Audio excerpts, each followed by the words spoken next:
A paz do Senhor Jesus, eu sou tia Sheila Gonçalves, sou da Igreja de Deus no Brasil, bairro Olavo Bilac, Duque de Caxias, Rio de Janeiro. E hoje nós vamos falar sobre a matéria de missões. Gente, é uma matéria assim que eu amo, né? Tá no meu coração, tá no meu sangue. Então, assim, eu amo essa matéria de missões. E aí, você pode chegar para mim e falar assim: ô Sheila, por que que eu tenho que fazer missões? Por que que muitas pessoas vão para fora?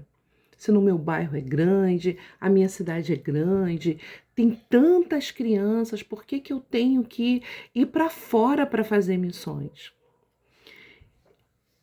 Né? Ou para fora, ou até mesmo para fora do meu país.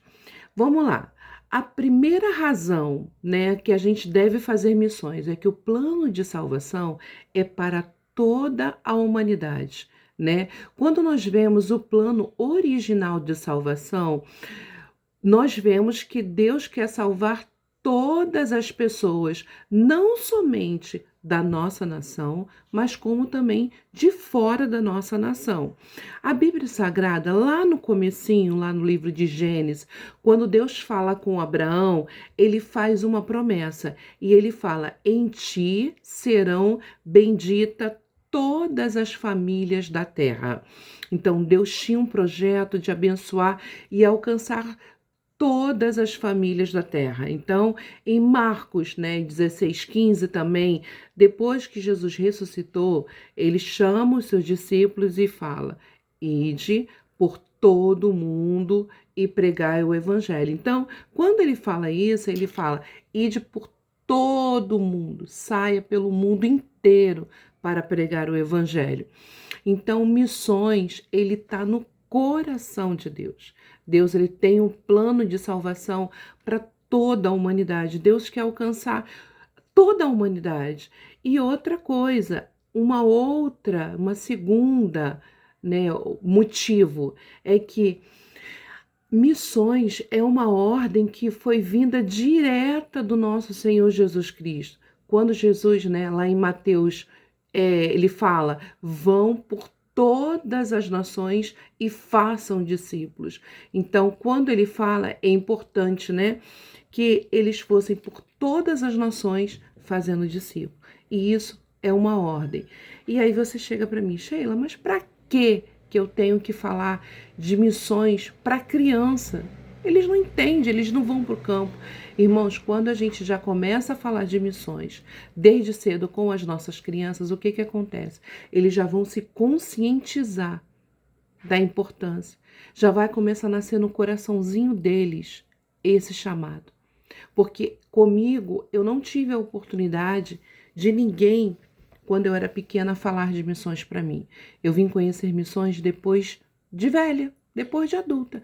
E quando a gente já começa a plantar isso dentro do coraçãozinho das nossas crianças, já vai nascer um grande desejo no coração deles. E aí, Sheila, mas como é que eu posso trabalhar com crianças e missões? Você pode preparar, né, fazer culto missionário.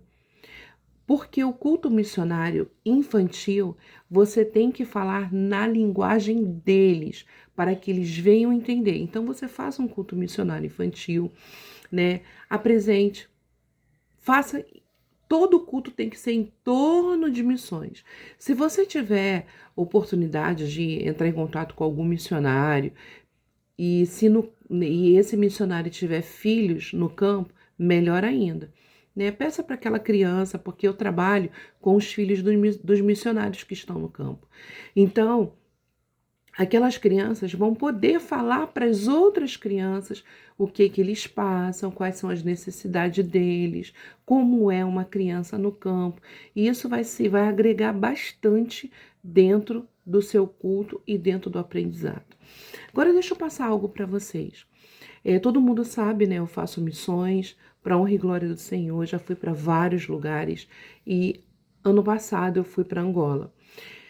E eu vou contar um relato para você ver como o Senhor se preocupa com as crianças.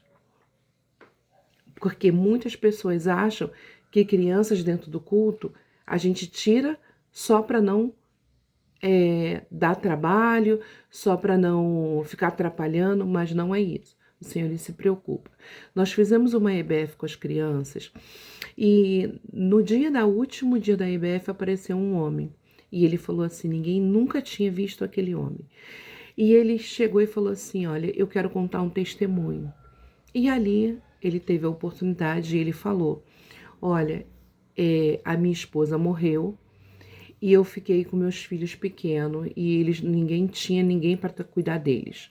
Fui trabalhar, deixei a minha filha em casa, sozinha, os vizinhos olham, a família quando pode vai lá olha. E a minha filha tinha 5 aninhos.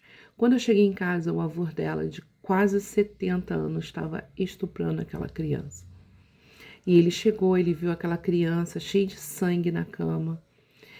E na hora, a reação era de bater naquele senhor, né? Mas ele correu, pegou aquela criança no colo e foi para o hospital.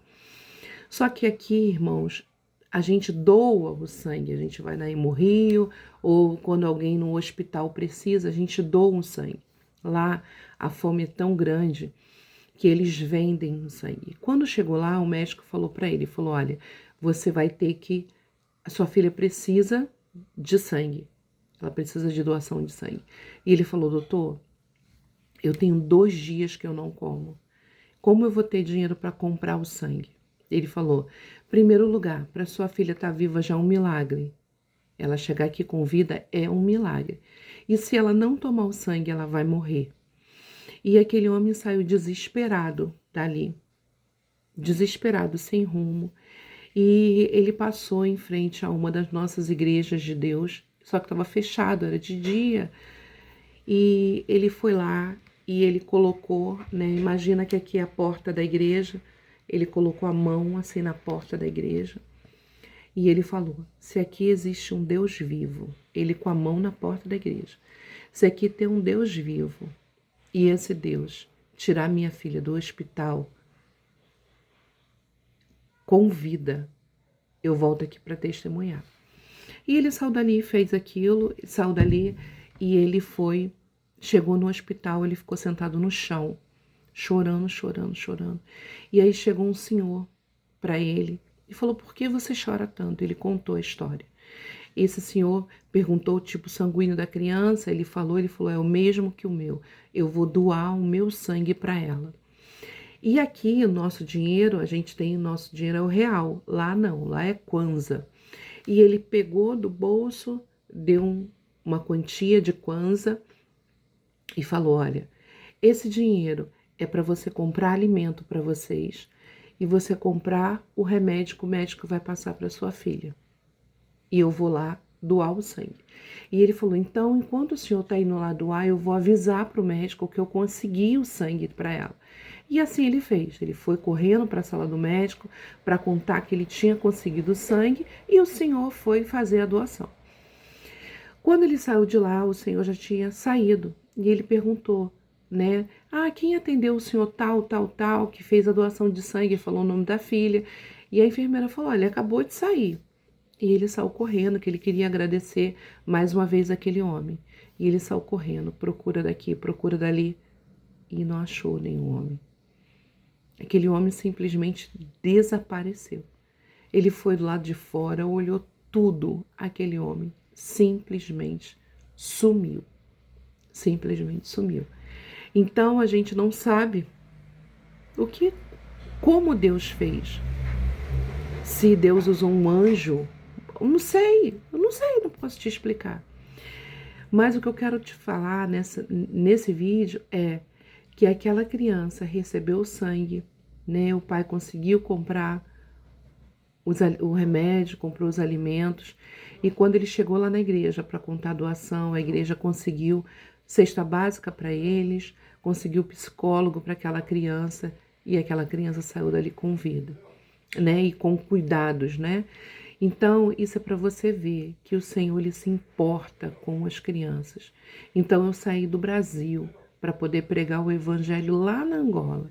Já fui para Angola, já fui para Bolívia, já fui para os ribeirinhos, já fiquei numa tribo indígena, já fui para Moçambique, já fui para o sertão e já fui para muitos lugares para pregar o evangelho para as nossas crianças.